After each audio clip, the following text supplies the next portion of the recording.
zoonosis como es la tuberculosis y la brucelosis, pero hay una que tiene una gran ventaja sobre la otra. Brucelosis tiene vacuna, y siempre que ustedes pueden tener una vacuna para controlar un problema de infecciosa, es una herramienta magnífica. Se lo está viviendo en estos tiempos donde hay una carrera desenfrenada por quien encuentra primero la vacuna del COVID. O sea que la gran herramienta que el ser humano ha diseñado para todos estos problemas de enfermedades transmisibles es la vacuna. Hay enfermedades que vamos a ver nosotros que no la tienen, la tuberculosis es un caso que no la tiene, por eso un poco es tratar de descubrir, testear, ahí estaríamos aplicando la otra cosa de la pandemia, el testeo permanente para encontrar los infectados. En el caso de los animales se eliminan, así que eso un poco como cosa grosera, macro tipo elefante, a tener en cuenta. Una tiene vacuna, la otra no la tiene. Si bien la doctora dijo no controla la infección, sino que controla el aborto, y la principal fuente de contagio, tanto para como zoonosis como para otros animales, es la gran cantidad de líquidos que se eliminan en cada aborto, ¿no? Así que eso es como para ir teniéndola en cuenta. Hoy día vamos a seguir viendo las abortivas, ya nos largamos por ese camino, y ese camino, como estarán viendo en la pantalla, es tricomoniasis y campilobacteriosis. Esperamos un cachitín más. Si alguien tiene alguna pregunta de lo que ya vimos, la puede hacer, no hay problema. ¿Se me escucha? ¿Se me escucha el de usted? Chicos, el Power lo vamos a cambiar. Ya lo estoy por subir el nuevo. De Tico y Campbell igual es muy similar, con algunas cositas. Ya lo subo, ¿sí?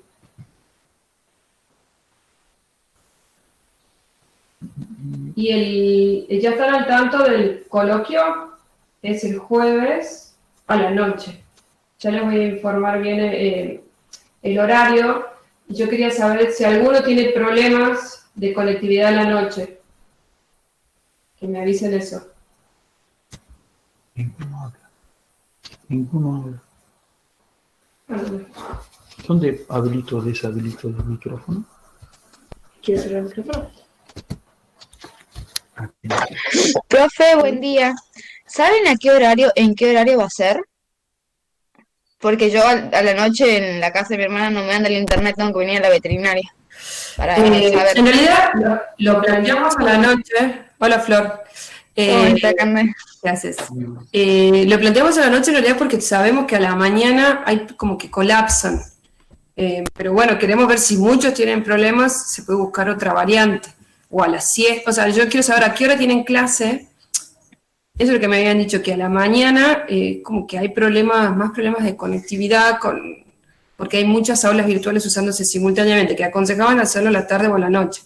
Ahora, si a ustedes se les complica mucho, va a ser por el aula virtual, veo que me están preguntando, el coloquio va a ser por el aula virtual, son 15 minutos que les vamos a habilitar y es multiple choice. No es difícil, chicos, es fácil. ¿Sí? La idea es, con el coloquio, ayudarlos a estudiar, no complicarlos, ¿sí? Tampoco que si no estudian se va a notar.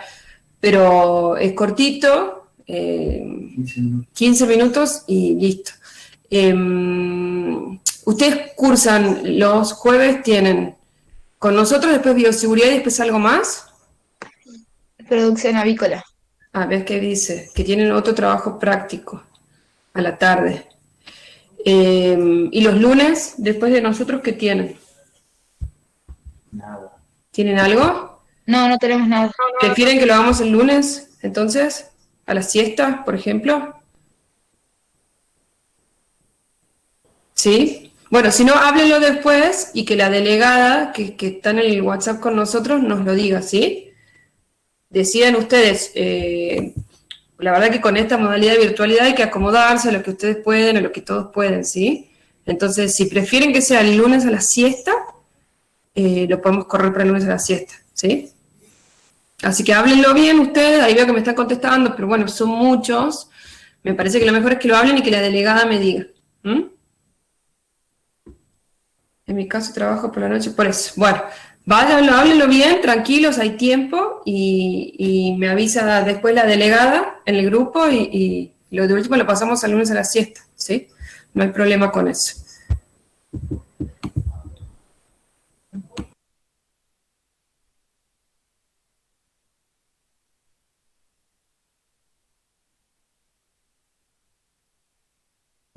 Bien, ¿vuelve ahí? Vuelvo directamente. Ya está, es esto. La copita. Bien, largamos entonces. Bueno, como dijimos anteriormente, esta es otra de las tantas enfermedades abortivas. Recordando un poquito lo que dijimos en otro momento, generalmente con un buen laboratorio se puede llegar a hacer un diagnóstico de un aborto, o sea, confirmar el agente patógeno de aborto entre un 48 y un 50%, o sea que hay un 50% que nunca sabemos cuál fue la verdadera causa.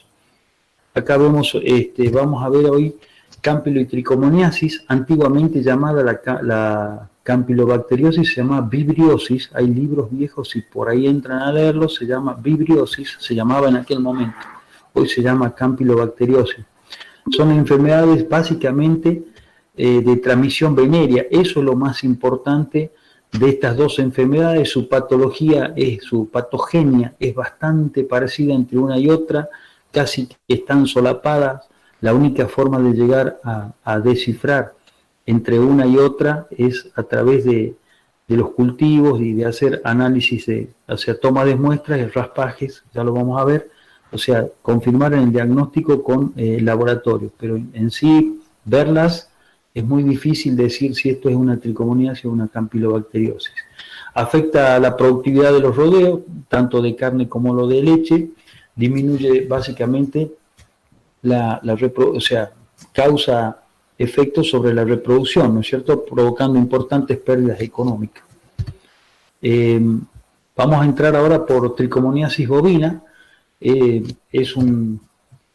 Como la enfermedad lo dice, es una enfermedad producida por un protozoo que tiene un curso agudo inaparente y que se transmite a través de como dijimos, de las montas, ¿no? Y produce básicamente muerte embrionaria, repetición de celos, hay aumento de la cola de preñez y mucha vaca vacía que queda al tacto. Esto básicamente, el aumento de cola de preñez, la vaca vacía, se está refiriendo al rodeo de carne. El rodeo de leche no es así, sino que el tambero lo que ve en el rodeo de leche es que permanentemente le están apareciendo vacas que hacen ciclos irregulares, en líneas generales de ciclos irregulares, quiere decir que no va con la regla que nosotros conocemos de reproducción, que es de 18 a 21 días, sino que ellas caen por fuera, 32, 57, retornan al celo. Entonces eso llama un poco la atención y llama también un poco la atención al tambero, que sus vacas aparecen con una cierta descarga bucopurulenta, entonces dice, algo está pasando.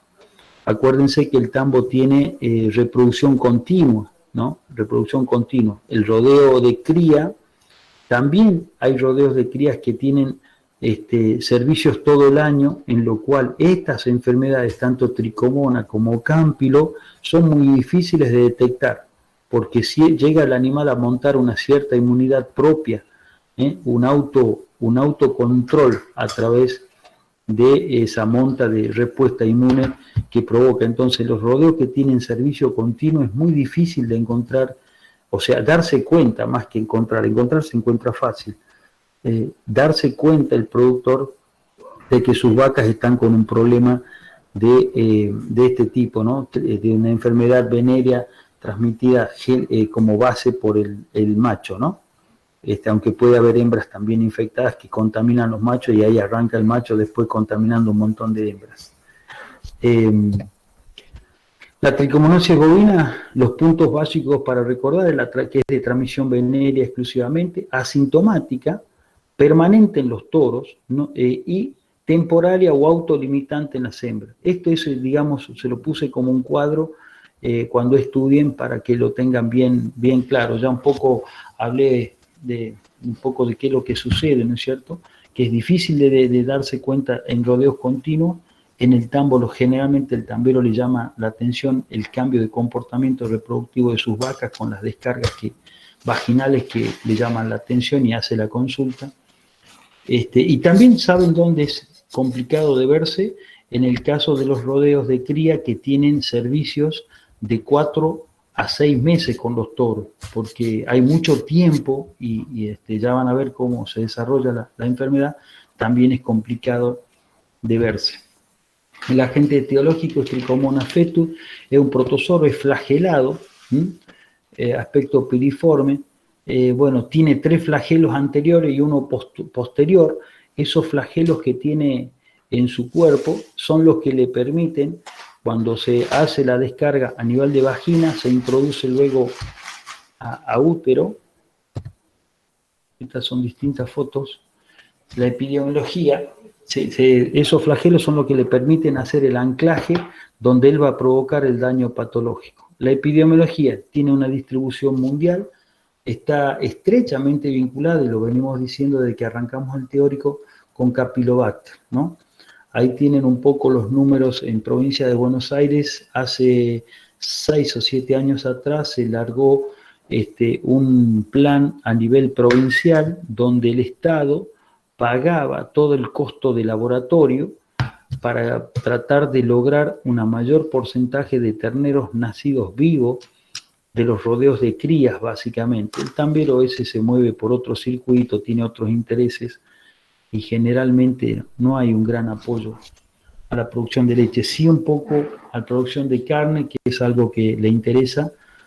Y bueno, fue bastante interesante todo lo que se encontró. Ahí están los porcentajes, ¿no?, de toros que se encontraban en los rodeos infectados, y un poco la cantidad de toros que se han encontrado.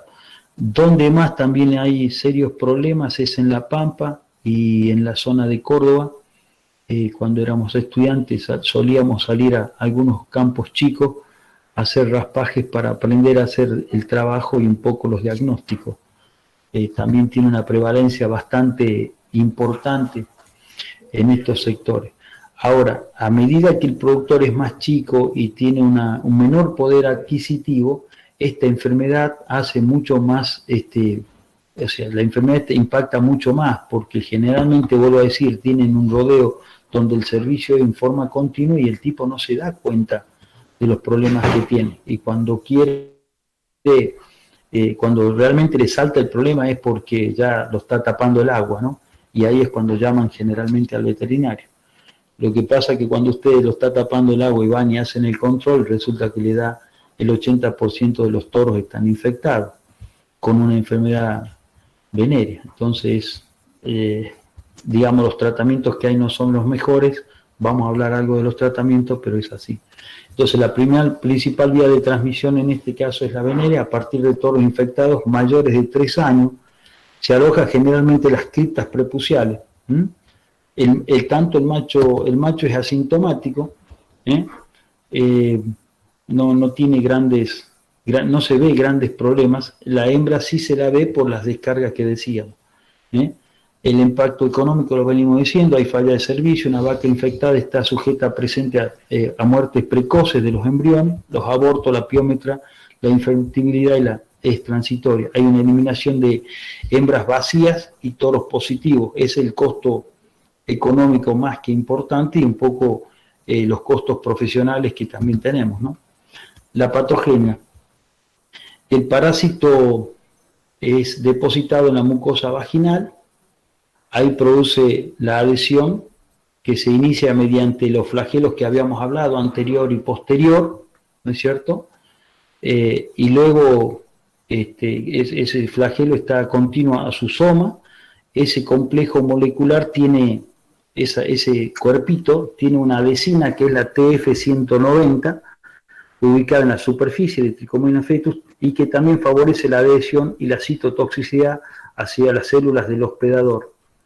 La acción lítica que ésta produce con esas proteínas extracelulares e intracelulares, sobre la inmunoglobulina G2 y las fracciones C3 del complemento, representarían un importante mecanismo para la invasión que produce. O sea, en definitiva, esta TF190 junto con otras sustancias endo y exotoxinas que produce a través de enzimas proteolíticas, destruyen y llegan hasta la profundidad de la pared endometrial, ¿no es cierto?, del endometrio, y en ese caso producen una inflamación con imposibilidad de anidamiento o con imposibilidad de la implantación del embrión en ese embrión, a través de bloquear la inmunoglobulina respectiva, la G2 y la fracción de complemento. Tiene una gran capacidad de producir una pequeña inflamación, y al haber una inflamación, ustedes saben que todo proceso inflamatorio o contaminante de bacterias en útero automáticamente se provoca lo que se llama un aborto temprano, ¿no? Eso está bastante sabido, supongo, de la parte de reproducción. Todo ese complejo de las adhesinas, las endotoxinas y la exotoxina provocan esa vaginitis, y esa vaginitis puede ser mucopurulenta. Se la ve siempre como mucopurulenta y no es tan así. Mucopurulenta sobre todo va a depender de cuánto tiempo le llevó y qué dosis infectante es la que tiene ese útero. A mayor dosis infectante, esa vaginitis es mucho más rápida y por lo tanto generalmente no se la ve como mucopurulenta. Ahora, cuando la dosis infectante es relativamente baja hasta que logra provocar un daño importante, a veces el embrión en el endometrio logra hacer contacto, logra implantarse y 20 o 30 días más tarde se produce como una reabsorción, y en este caso sí aparece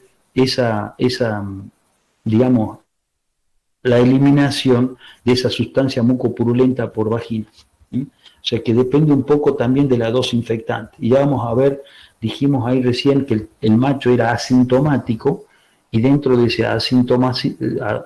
ese signo asintomático depende también un poco la edad del macho, y ya vamos a ver el porqué. Bueno, acá está un poco más explicado cuánto es la patogenia de provista de la mucosa, sobrevive de 3 a 5 meses dentro de lo que es la vagina, ¿no? Provoca luego al útero, permanece un tiempo variable. Los flagelos exo y endotoxinas, está un poco explicado lo que estaba hablando recién. Si el embrión muere entre los 14 días, hay un retorno normal al celo, claro, porque un celo dijimos que está entre los 18 y 21 días el retorno.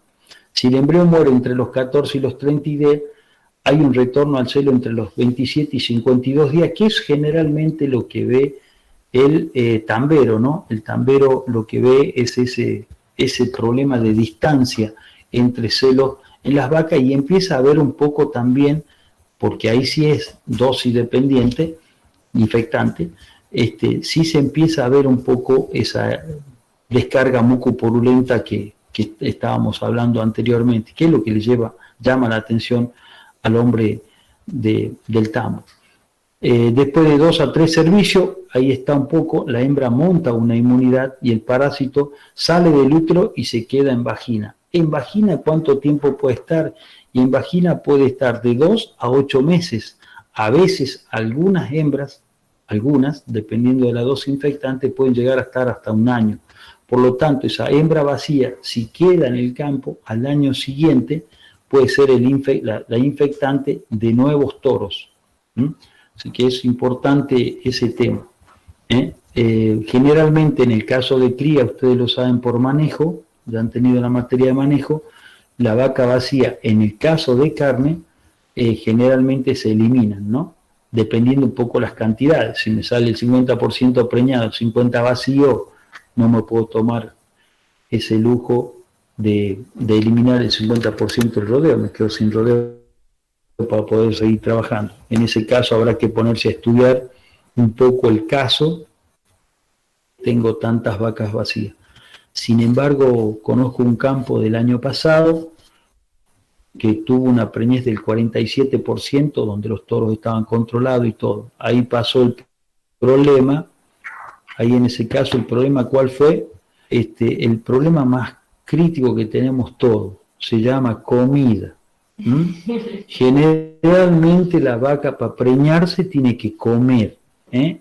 Entonces caen a la veterinaria, están un poquito delgadas la vaca, ¿qué me puede dar? Y los frascos no engordan vacas, decía mi padre, ¿eh? Los frascos no engordan vacas, las vacas engordan comiendo, ¿eh? Y la reproducción es una función de lujo, o sea, cuando ya me sobra todo, bueno, ahora me voy a preñar. Ya tengo buen estado, ando bien, salud, todo, bueno, ahora me voy a preñar. Entonces, recordemos esas dos frases. Las vacas se preñan cuando las cosas le entran por la boca, que se llama comida. Y se preñan cuando ya tienen todo cubierto, ahí deciden preñarse. Así que por ahí le andamos buscando la pata al gato y el gato, hasta donde yo sé, tiene 4 nomás. Algunos quieren buscar 6, pero tiene 4 nomás. Los signos clínicos y las lesiones.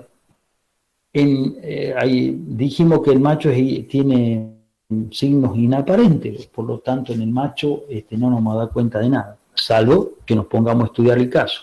Y la hembra, lo que vemos es una repetición de celo, por lo que estuvimos hablando, por toda esa alteración que le produce el protozoo a la vagina, al endometrio, con lo cual impide la anidación de ese óvulo fecundado a través de todo lo que dijimos, la exo y endotoxina, los flagelos que le permiten la adherencia y el bloqueo del sistema inmune y demás.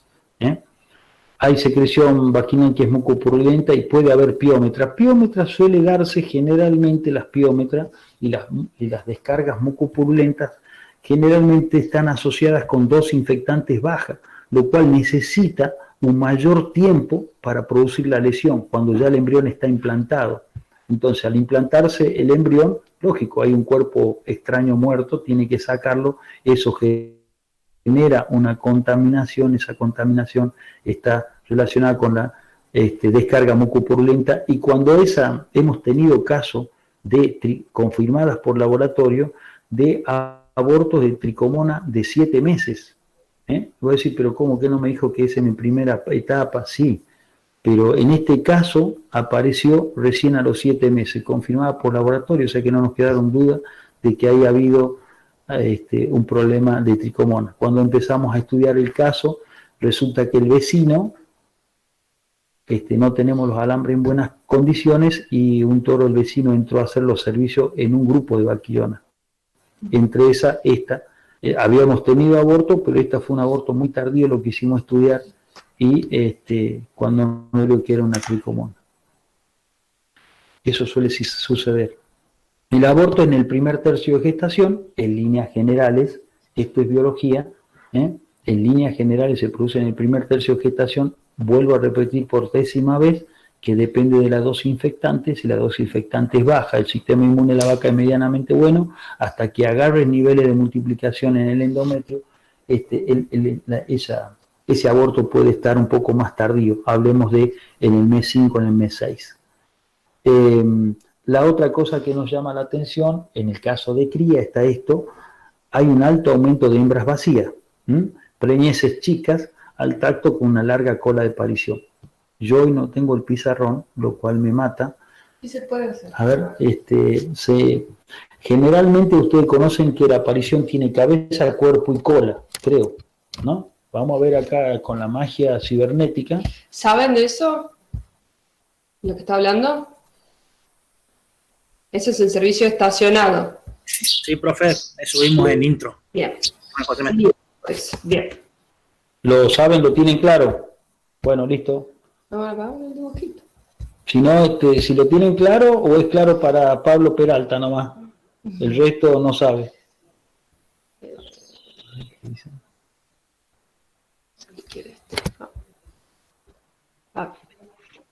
Sí, profe, sí lo sabemos. Va, bueno. Cola de aparición. A ver. Vamos a intentar dibujar, lo cual no es fácil. Hacer esto. ¿Ah? Sí. Y la otra arranca alto y baja. Arranca alto. Bueno, con mucha creatividad. Con mucha creatividad, vamos a poner que las apariciones arrancan. ¿Lo ven al puntero, no? Sí. ¿O ustedes no ven? Yo veo. Sí, sí se ve. Comparte toda la pantalla. Esta es la aparición, bueno, teniendo el eje de las Y y el eje de las X. Estamos en una normal, tienen mucha cabeza y van naciendo los últimos hacia la cola. Cuando ustedes tienen esta enfermedad de transmisión venérea, se invierte. Arrancan con pocos terneros y se ponen muchos terneros al final. ¿Se entiende? ¿Quedó entendido, verdad? Creo. Sí, profe. Muy bien, así me gusta.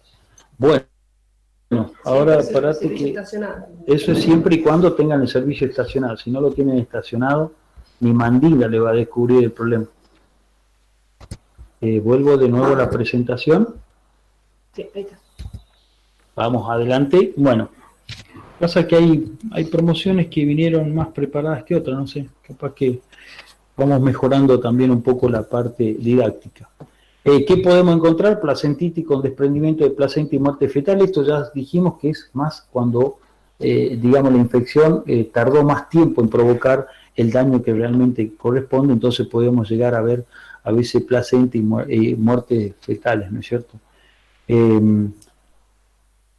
Esas placentas generalmente cuando ya está implantada y hay un aborto, generalmente quedan retenidas. ¿Por qué quedan retenidas las placentas en líneas generales por los abortos? Son muy pocos los abortos que eliminan correctamente la placenta. Generalmente sucede lo siguiente, la placenta es cuando está inmadura, tiene una unión placenta-cotiledón que es muy estrecha y es de difícil desprendimiento hasta no pasar unos varios días a donde eso se reacomoda, ¿no? Eso te lleva generalmente a una metritis con una endometritis purulenta. Primero es una metritis, después una endometritis profunda, purulenta, y son vacas que generalmente después bajan mucho su capacidad reproductiva en cuanto a la gestación. En líneas generales, nosotros en los tambos, cuando tenemos vaca abortada, si bien hay un porcentaje que preñamos, es el mínimo. Son vacas que después nos hacen renegar muchísimo. A veces hacemos algunos lavajes intrauterinos con soluciones especiales que nos permiten recuperarlas, siempre y cuando el animal sea joven, porque si no, profesor, también es... Sí, hable. Buen día. Le hago una consulta. Sí, me paran cuando haga falta, me paran. No sé quién habla, pero cualquiera puede llamar. Yo soy Ramiro. Buen día. Escúchame, recién estábamos hablando de que en un año donde estemos infectados con tricomonas se va a cambiar un poco el patrón ese del rodeo de cola y de cabeza. Se va a invertir un poco y se van a ir las apariciones más hacia la cola, por así decirlo.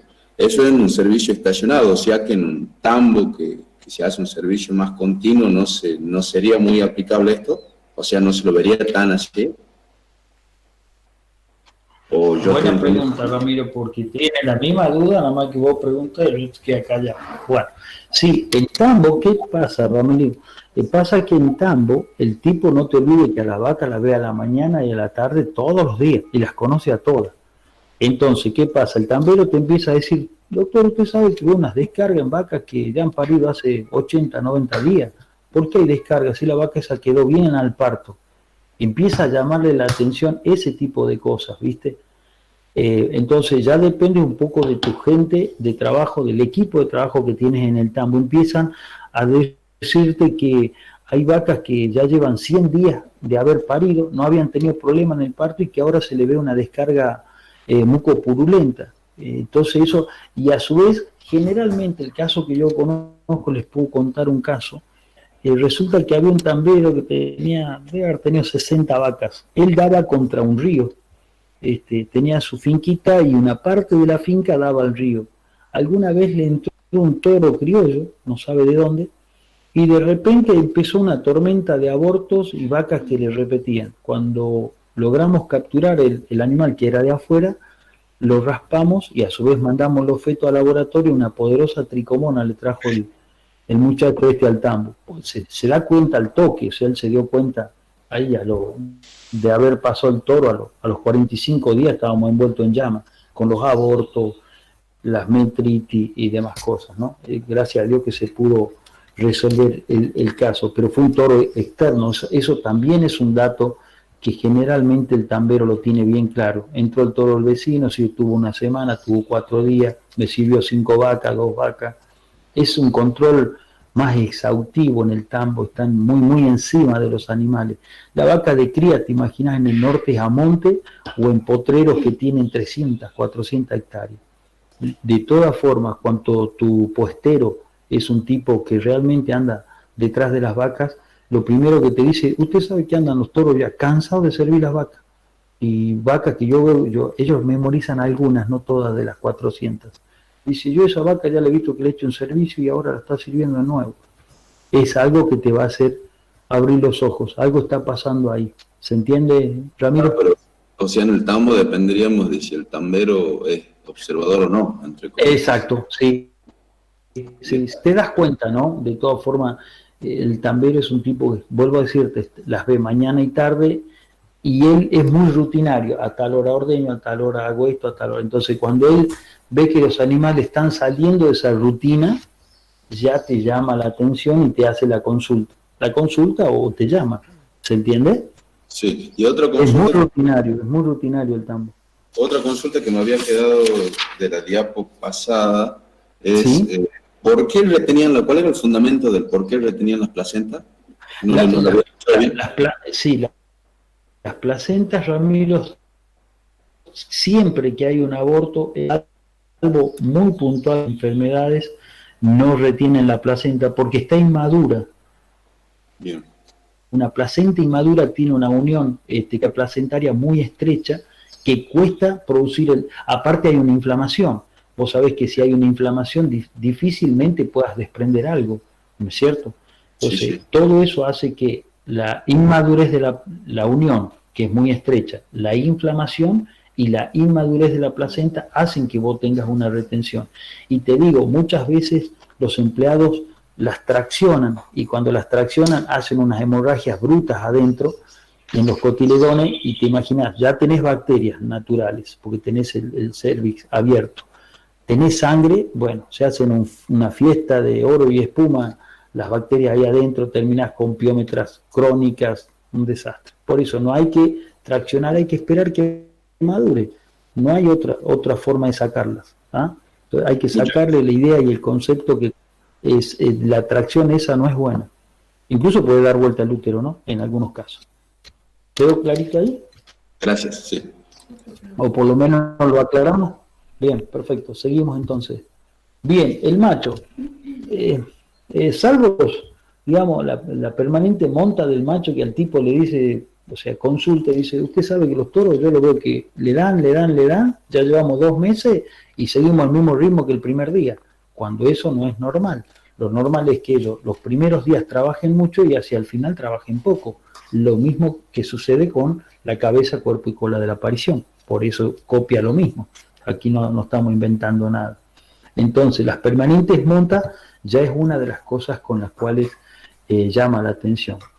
Tanto Trichomonas fetus como Campylobacter fetus pueden identificarse a partir de las muestras del material prepucial, que en realidad se llama esmegma prepucial, raspado del esmegma prepucial. Así les gusta a la gente de clínica que se nombre esta técnica, ¿no? Raspado del esmegma prepucial. El semen del toro puede tener, pero en realidad es un vehículo medio accidental. Esta bacteria, este protozoario, lo que hace es cohabitar. La cámpilo es una bacteria, ¿no? Pero Trichomona es un protozoario que se encuentra en las criptas prepuciales, que ya vamos a ver un par de fotos, y por lo tanto podemos tomar la muestra de ahí como del mucus cérvico vaginal o descargas uterinas de vacas o vaquillonas que la hayamos encontrado abortadas. En el caso de las muestras vaginales, generalmente, o las descargas uterinas en vaca y vaquillona, lo hacemos cuando ya estamos en el problema. Lo que nosotros hacemos en los toros es un preventivo, haciendo el raspaje del esmegma prepucial previo a que entren a los servicios. Ya vamos a ver cuándo y por qué y demás cosas. En cambio, el muco cérvico vaginal y demás lo hacemos generalmente en animales que están en pleno problema, o sea que están con los abortos y con la retención. De quedarnos alguna duda, todas esas vacas vacías al tacto, todas las vacas vacías al tacto podemos tomarle muco cérvico vaginal para intentar hacer un cultivo tanto de tricomona como de campio. Clínicamente, ¿qué es lo que hacemos? Es a través de la anamnesis, todo lo que estuvimos hablando durante el teórico, la anamnesis, ¿cuáles son? Las descargas vaginales y los toros que repiten los servicios. Los raspajes prepuciales, esos son unos raspadores especiales, creo que tengo foto más adelante, se los coloca en medios de cultivo y eso se manda a laboratorio. En las hembras es un hisopado del muco vaginal, incluso usamos una pipeta, es una pipeta que, o sea, la de la vieja varilla de inseminación, es una de las que podemos usar con una acople de goma y una jeringa. Tratamos de tomar ese líquido del fondo de la vagina y lo descargamos en los medios de transporte o medios de cultivo que nos da cada laboratorio. En el caso de los toros son unos raspadores que ya lo vamos a ver, son una, bueno, no sé cómo explicar, es como una varilla que tiene como un gusanito en la punta y que se hacen 20 a 30 movimientos. Acá están, estos son los raspadores, descartables en este caso, lo ven, los azules de arriba. La forma en que yo debo trabajar es poner la boca del prepucio hacia donde yo estoy parado e introducirla y llevarla hasta el fondo. A ver si tengo... Sí, no creo, o capaz que al final. Creo que al final tengo más, una vez tomada esa muestra, una vez que la tomamos a esa muestra, podemos mandar al laboratorio y bueno, y van dos tubitos, se meten dos raspadores juntos. Sí, acá el señor introduce uno solo, pero en realidad son... Si va al final, sí. ¿Se le quiere explicar ahora? Al final, ¿verdad? Sí. Al final lo retomamos, tengo las fotos al final y lo podemos hablar. Hablemos de cámpilo y hacemos un cierre hablando de la toma de muestra, pero es para que lo tengan en cuenta y lo vayan entendiendo lo que queremos hablar. El diagnóstico diferencial con Campylobacter fetus, con IBR, DEB, brucelosis, leptospirosis, neoporidiosis, después... Si tienen que poner algo más también está listeriosis, que también, anaplasmosis también, así que agréguenla que también son abortivas todas esas, ¿no? Así que bueno, esos son todos los diferenciales, que es lo más importante. Sobre todo acuérdense cuando rinden en clínica, no les piden tanto que acierten el diagnóstico, sino que tengan claro con quiénes son los diferenciales, porque en ese caso... ustedes después con la experiencia y los diferenciales terminan, acertando cuál es la causa del problema que están estudiando en clínica. El tratamiento es metronidazol, pero estos tratamientos en líneas generales no han sido buenos. Hasta acá todo lo que reporta la literatura producen una cura transitoria y después volvemos de vuelta al problema. Así que hay metronidazol, dimetronidazol también, varios tratamientos que se lo pueden encontrar en la literatura si entran un poco a mirar. En líneas generales, ¿de qué va a depender de que yo trate o no trate los toros? Puede depender de varias cosas. Una, me salió un porcentaje elevado, no tengo la plata para comprar 10 toros juntos. Esa puede ser una. Entonces, intentemos hacer una cura a través de los tratamientos estos que yo hablo. La otra es si yo tengo 2 toros de 40 y elimino esos 2 toros y veo cómo hacemos la cosa. La otra, si en ese momento yo me quedé con que tengo 10 toros enfermos de 20, o sea el 50%, lo que puedo hacer es un IATF y mando una inseminación y con eso ya premio el 50% de las vacas, con la técnica del IATF. Y me queda preñar con los otros toros, hacer el repaso de todo lo que no agarré con la IATF. Esa sería otra opción, o sea, en definitiva, esa técnica o inseminar las vacas. Hacerlo detectado, no va inseminando y no utiliza tanto toro para salir del paso. Generalmente, vuelvo a decir, los positivos se eliminan. ¿Qué animal positivo yo intentaría tratar? ¿Qué animal positivo yo intentaría? Y los animales que tengan menos de 6 años. ¿Por qué los menos de 6 años? Porque sus criptas, ya lo vamos a ver en una foto que están al final, las criptas prepuciales son relativamente planas, que es a donde generalmente se aloja tanto cámpilo como trico. ¿se entiende? Y no intentaría yo tratar a aquellos animales que están de 6 años hacia arriba, donde la cripta prepucial es muy profunda, donde siempre me queda algo de digamos, tanto de protozoo como de bacterias enquistadas, lo cual me hace que el tratamiento no sea lo efectivo que yo quiero. Ese sería un poco el criterio del manejo en cuanto a los toros positivos. Profe, en el caso de la... ¿Sí? ¿Te escucho? ¿Vale la pena realmente hacer el tratamiento con metronidazol y todas esas cosas a un toro bueno positivo, o es solamente como para tirarse un lance a ver si puede? Me parece buena la pregunta, entonces abramos los micrófonos para quienes crean posible qué criterio tomarían. A ver, qué criterio en base a lo que dijimos. Tenemos como 2 categorías, positivos jóvenes y positivos viejos. Claro, si me da un positivo joven que es bastante bueno preñando las hembras, que ya, bueno, obviamente, ya sea el puestero o el tambero se ha dado cuenta que es bueno, y veo que vale la pena, llega a ser justamente un toro caro, sí, le haría el tratamiento y bien.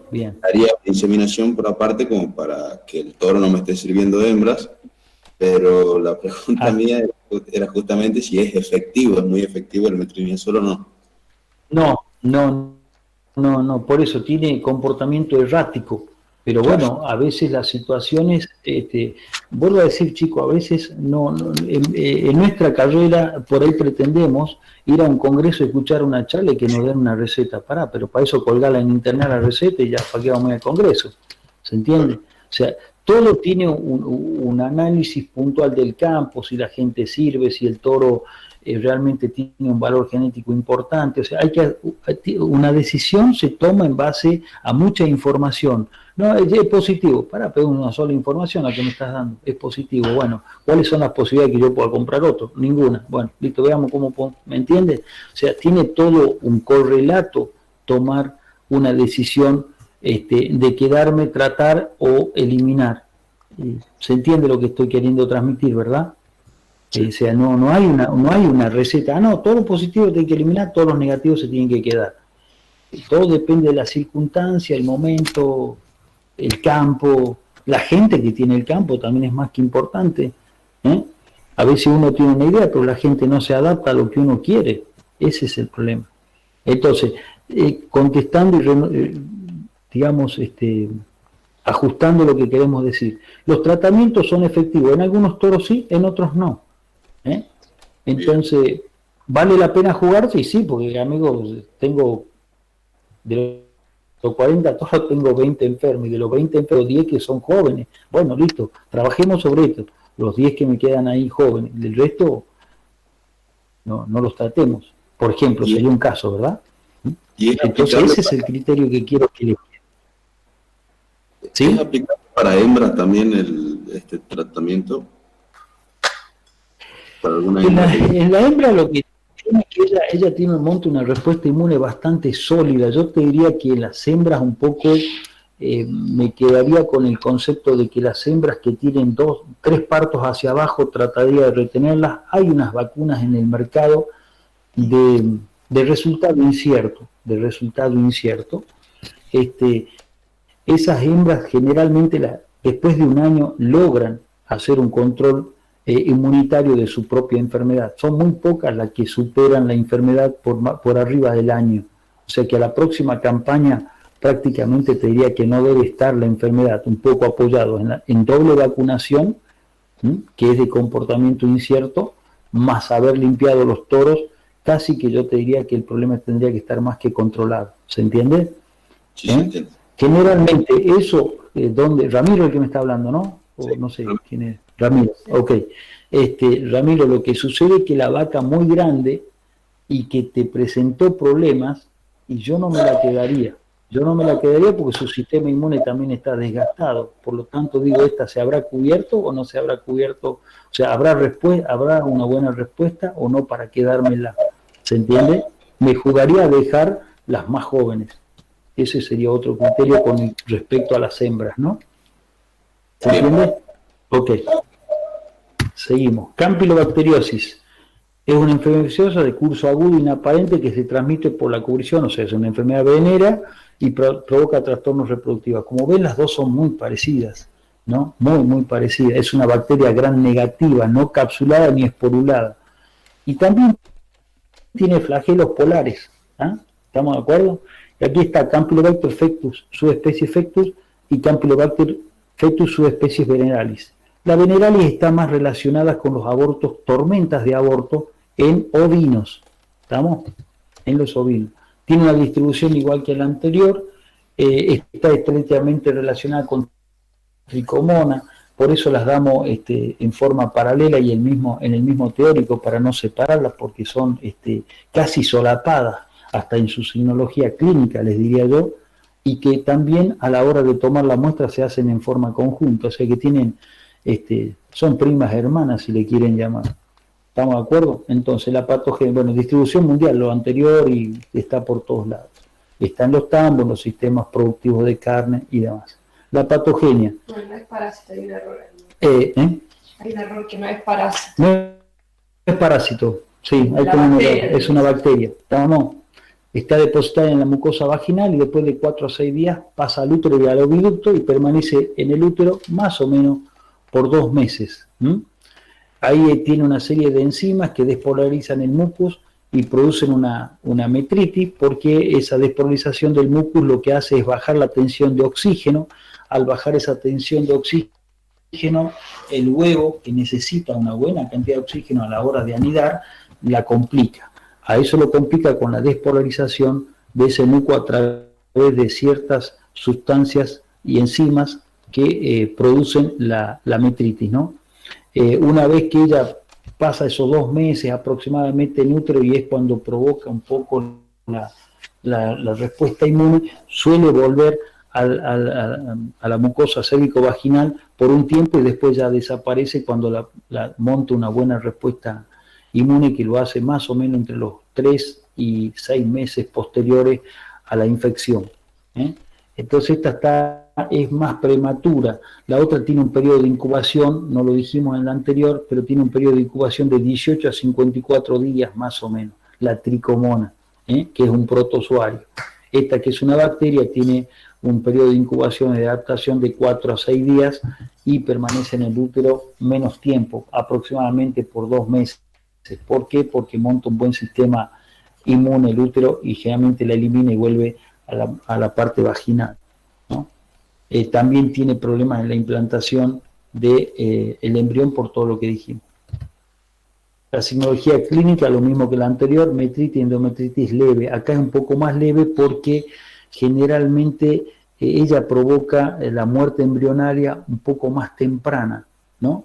Y con una mayor daño, si se quiere llamar, a nivel de la mucosa endometrial. Por lo tanto, una mucosa endometrial que no está en condiciones jamás va a permitir que tengamos una buena nidación. Por lo tanto, automáticamente se produce la reabsorción embrionaria, que con lo que ustedes ven la metritis, la endometritis leve. Hay una secreción vaginal de tipo, la consecuencia es como una secreción vaginal mucosa, que en realidad es bastante leve, tenés que estar muy atento para percibirla. Generalmente la gente de los tambos sí la percibe, por lo que dije anteriormente. Tienen un contacto estrecho 2 veces por día con las vacas, las conocen más en particular a cada una de ellas. El diagnóstico es clínico de laboratorio, los machos con el raspaje prepucial del esmegma prepucial, y el medio de transporte es una sustancia salina formulada. Eso es lo más importante, es una sustancia salina formulada y que generalmente vuelve refrigerada. Hay 2 tendencias. Hay laboratorios que te piden, viene todo refrigerado, la muestra de tricomona y de cámpilo vienen refrigeradas. Al momento de tomar la muestra pasan a estar a temperatura ambiente. Eso cada laboratorio cuando le manda las muestras un poco le dice cómo las quiere. Pero generalmente lo que sí es importante que en el caso de cámpilo lleva la sustancia salina formulada. El otro no, se moriría el protozoario en una sustancia salina y encima formulada, escúchame, no alcanzó a tocar el líquido y se murió. ¿Se entiende? Ahora, lo de refrigerada queda entre paréntesis. Ustedes saben que al ser un protozoo, si yo le doy frío, ¿ustedes creen que se puede multiplicar ahí? No.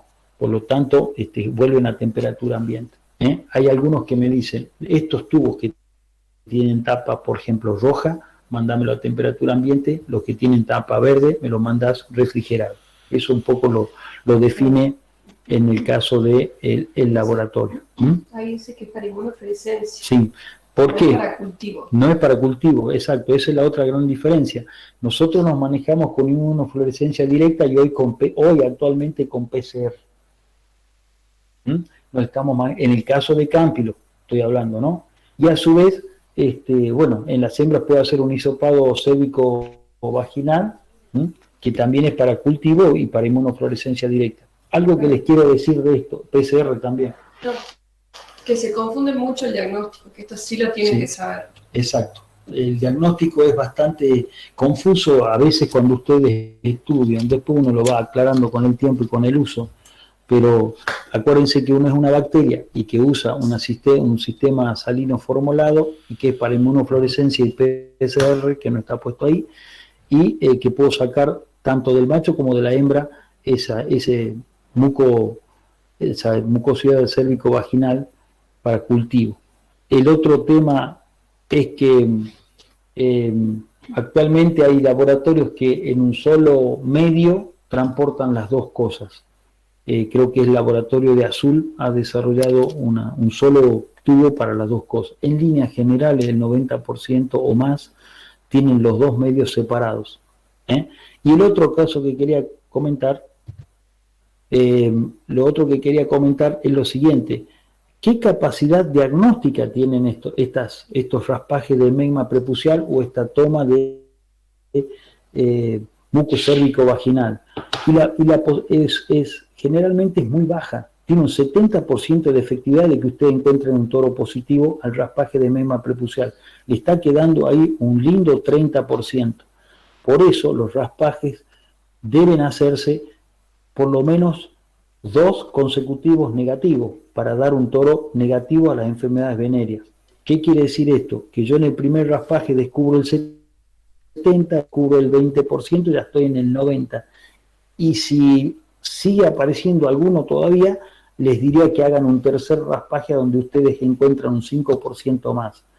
Entonces, lo ideal es, si yo raspo por primera vez, hacer por lo menos 3 raspajes. Si yo es un rodeo que lo vengo raspando todos los años y me dan negativo, bueno, ahí me puedo relajar un poco y con 2 raspajes generalmente puedo dar un poco las garantías de que vamos a andar bien. ¿Se entiende eso, verdad? O sea que tiene una baja eficiencia a la hora del diagnóstico.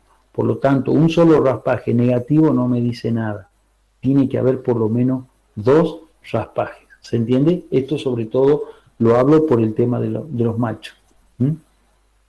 Hay estas vacunas monovalentes y polivalentes que andan dando vuelta, que son un poco... Sí.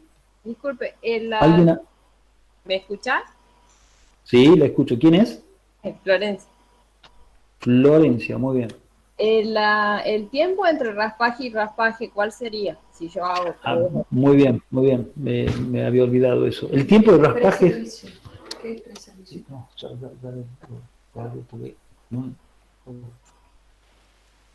El tema es que generalmente el raspaje se hace con una separación de 10 a 15 días entre raspajes, ¿se entiende?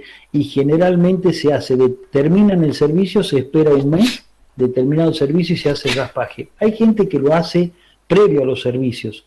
¿Está bien o está mal una u otra técnica? A ver, entonces yo los llevo siempre al razonamiento. Y dentro del razonamiento, lo que pocos usan, que se llama lógica. ¿Han estudiado la materia lógica en el secundario? No. Bueno, nosotros teníamos lógica. Y digo, la puta, qué palabra. Lógica. La lógica es lo siguiente. Si yo hago los raspajes 40 días antes de entrar al servicio y me salen 5 toros positivos, lo más probable es que el dueño del campo me pele con la escopeta. ¿Por qué? Porque no hay tiempo para salir a comprar toro y reponer lo que yo estoy sacando.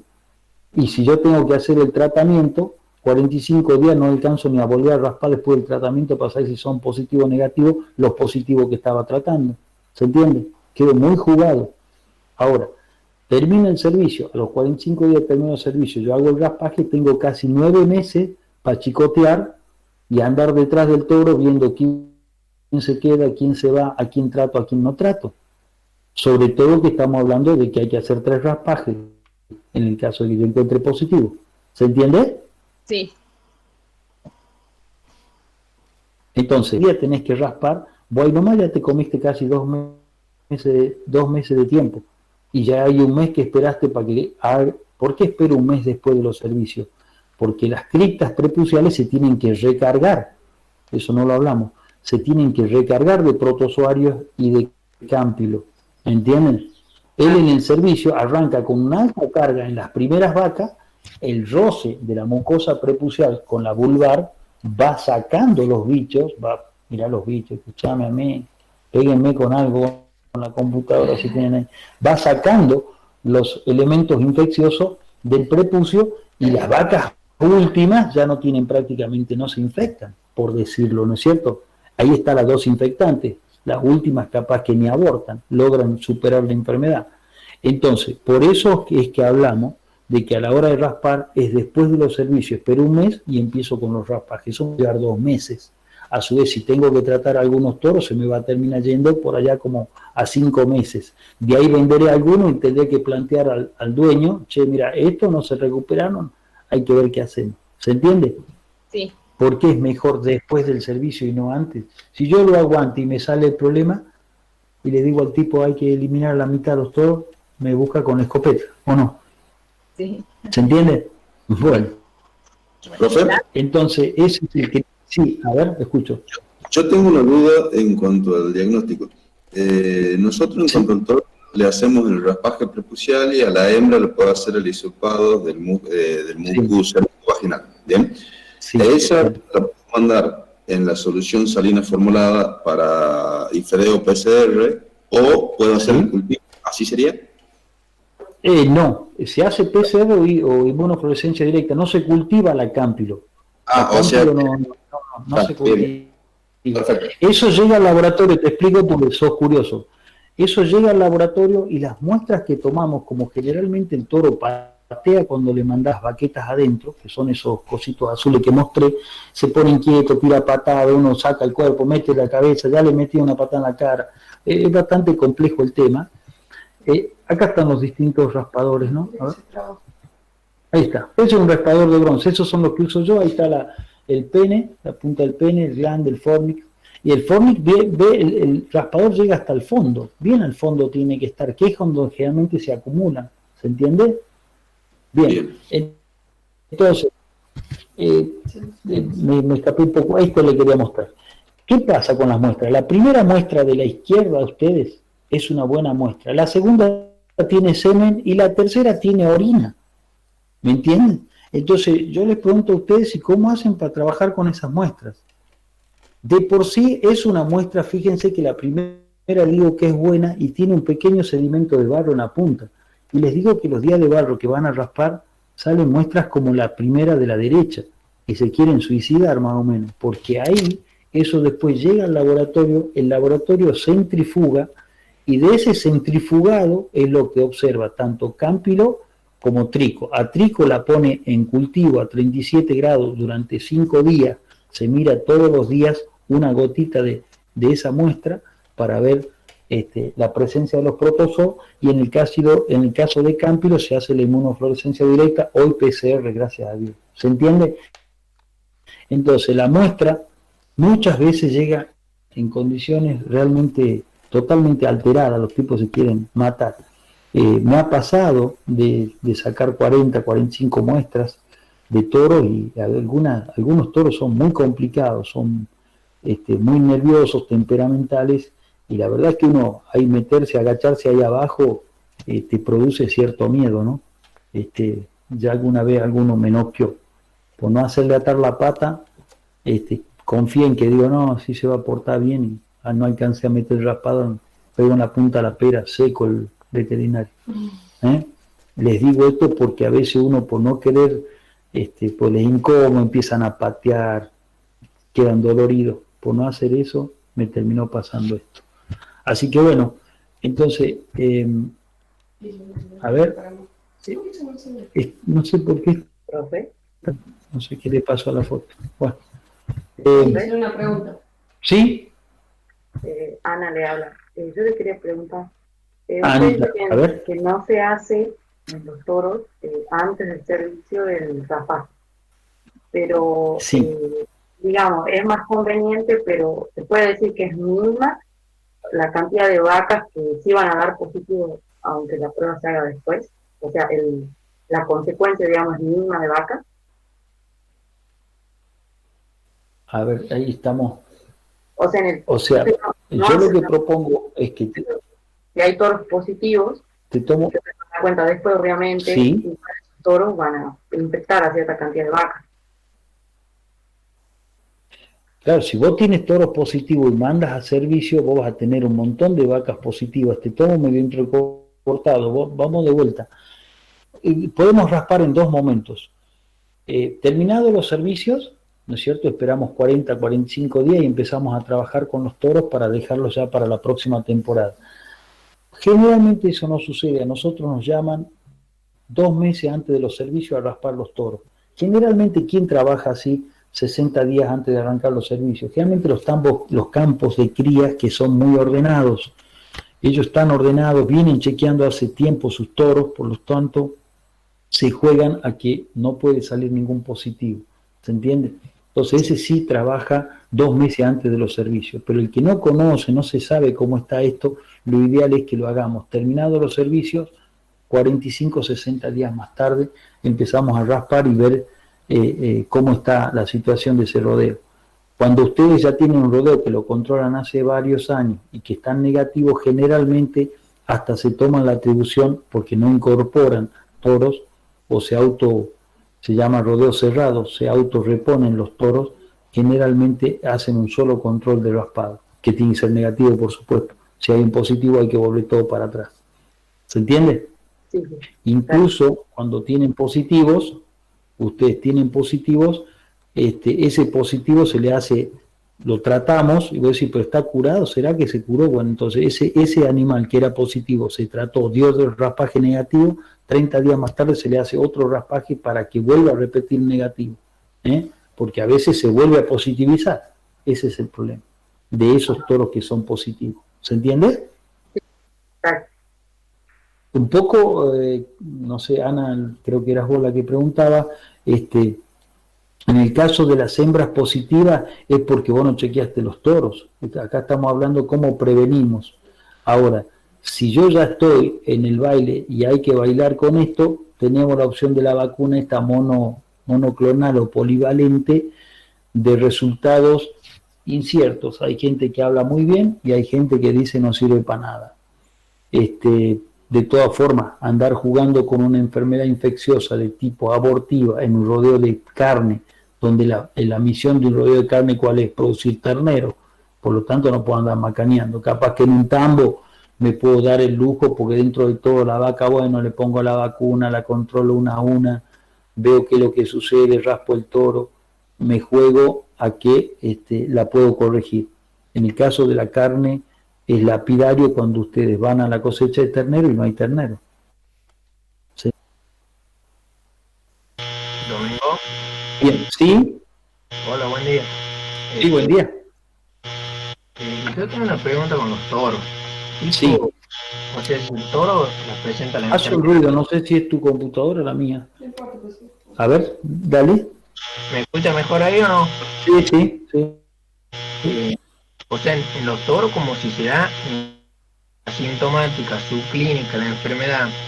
Cuando yo estoy en un examen pre-servicio de los toros y voy a hacer un examen del semen, digamos, puede ser igual que el semen de un poco muco purulento, así, en un examen macroscópico, aunque las bacterias y el protozoo tengan las criptas prepuciales, digamos.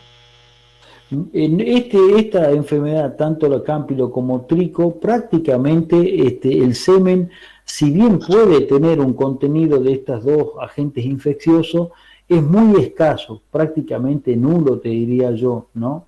Y los toros que están en los centros de inseminación, o toros que llegan a un termo de inseminación, tienen muchísimos controles previos, porque quien vende semen quiere seguir vendiendo. ¿Te imaginas vos vendés un semen que tiene un problema de campilotrico? Bueno, andá y busca un pozo y hacete enterrar por lo menos 10 metros para abajo, ¿viste? Porque eso es lapidario, no vendés nunca más nada, ni los buenos, ni los toros sanos, no vendés más, te quemás en el sistema y no vendés más. Entonces, la transmisión por semen es bajísima, casi nula, te diría yo, en el caso de los toros, ¿no? Por más que estén enfermos. El problema está en ese contacto estrecho que tiene la mucosa vaginal con la mucosa prepucial en el momento de la monta, por eso te dice exclusivamente venérea. Aquí no hay una transmisión por olfacción, no hay una transmisión por contaminación del pasto a donde se produce la piómetra que cae al suelo, contamina el pasto y después, no, es muy lábil ella fuera del sistema. ¿Se entiende? Claro, pero lo que voy yo que al ser subclínica, cuando vamos a comprar un toro y le hacemos un examen, capaz que ni nos damos cuenta que tiene, si no le hacen un raspaje los 60 días antes y desordenado, digamos. No, es que eso es, claro, está bien. O sea, vos compras los toros, generalmente los toros por ley en Santa Fe, creo que ahora ya se hizo a nivel nacional, pero en Santa Fe estoy seguro, cualquier toro que vos compras tiene que venir con 2 raspados negativos, libre de brucelosis, libre de tuberculosis. ¿Se entiende? Ahora, ¿yo lo tengo que testear? Sí, porque he visto muchos papeles firmados. Los papeles, decía mi padre, los papeles aguantan lo que yo le quiero poner. No hay ningún papel que se queje de nada. Quiero poner cualquier estupidez en un papel, aguanta, el papel no se va a quejar nunca. ¿Se entiende? Entonces, vos decís, che, pero será serio, bueno, yo lo raspo de vuelta. Siempre te diría que como norma, todo toro que entra, rasparlo. ¿Por qué? Porque yo no puedo correr el riesgo de que después vamos al tacto y me faltan la mitad de los terneros, el dueño del campo me quiere matar. ¿Por qué? Porque no hice las cosas. ¿Se entiende? De todas formas, vuelvo a decir que Santa Fe tiene una reglamentación donde todo toro que se vende debe ir con las correspondientes 2 raspajes negativos, tuberculosis y brucelosis controlada. ¿Se entiende? Ahora, vos decís, bueno, supone que lo compré en Salta. Si lo compraste en Salta, raspalo. Vos no puedes dar el margen de no controlar algo de lo cual vos, en el rodeo que manejas, lo tenés controlado y te trajiste 10 toros y no te tomaste el laburo de controlarlo, y medio que estás jugando con pólvora, amigo. Debo raspar todo lo que ingresa. Incluso a veces cuando egreso, cuando vendo toros, lo mejor que puedo hacer es chequearlos yo. Porque después viene el reclamo. No, amigo, acá están los papeles, negativos. Yo se lo vendí negativo al toro. ¿A dónde lo tiró usted al toro? No sé. ¿Se entiende? Es un poco la forma de tener cierta... así que bueno, yo tomaría ese recaudo. ¿Se entiende? ¿Quedó alguna cosa colgada por ahí? Creo que no. El periodo de incubación, me pregunto. El periodo de incubación de la cámpilo es de 4 a 6 y el periodo de incubación de protozoario es de 13 a 26 días más o menos. Es mucho más lento, por eso incluso a una se hace directamente la inmunofluorescencia PCR en el caso de la bacteria y el protozoo se hace un cultivo que dura 6 días de control en una platina, en un medio térmico de 37 grados. No sé si queda alguna otra pregunta al respecto. Vamos a entrar en un pequeño recreo. ¿Alguna pregunta más? Un poco, no les mostré algo. A ver, déjenme 2 minutitos. Creo que tengo fotos. Voy a mostrarle algo. Bueno, estos son los abortos, son muy chiquititos. Muy chiquitos. Generalmente todo eso que ven negro es tierra. Generalmente se encuentra la tierra. Este está un poquito más limpio.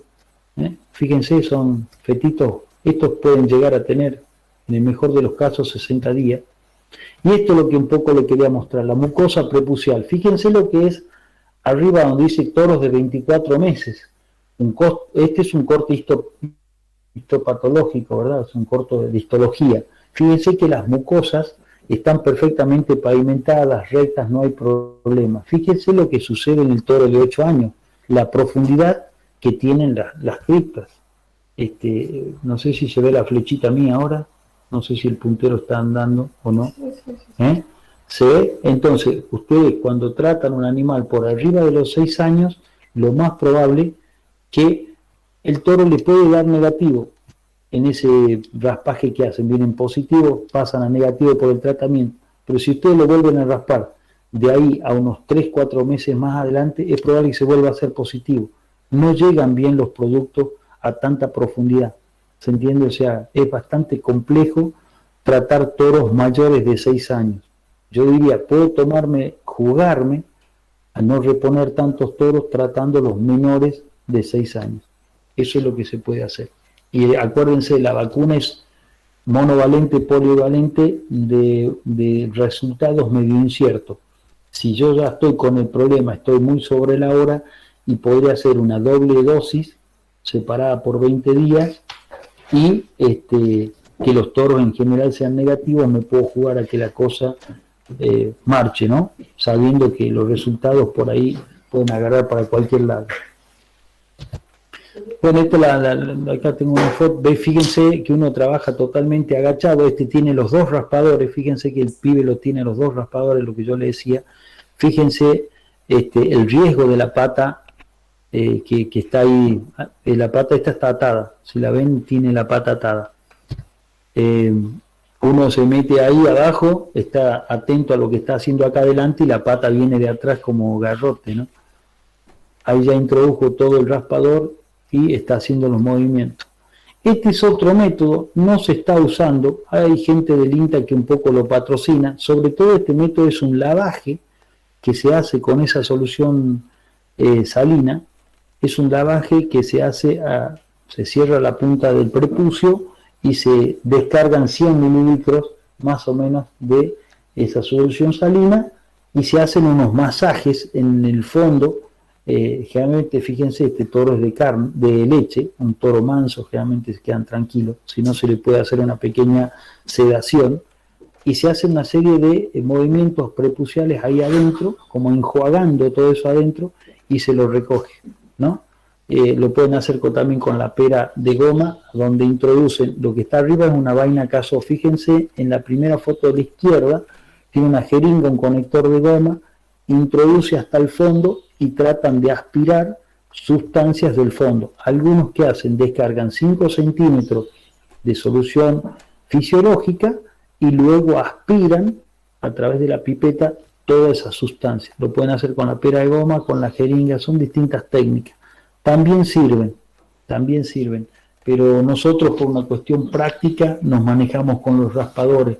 Si vos tienes que hacer esto con la pera de goma, el agua, demás, y tenés que raspar 80 toros en la mañana, te suicidas. Entonces lo que mejor hacemos es, los raspadores lo que mejor técnica nos da, velocidad de trabajo, capacidad de diagnóstico y demás. Bueno, si hay alguna pregunta, la espero. Y si no, pasamos a un cuarto intermedio por unos 10 minutos y arrancamos con IBRDB. Y el lunes estaremos con leptospira y... ¿Neospora también va a entrar? Sí, bueno. Con leptospira y neosporidiosis sería para el lunes. Son enfermedades medio larguitas y complejas. Así que bueno, dale. ¿No hay preguntas?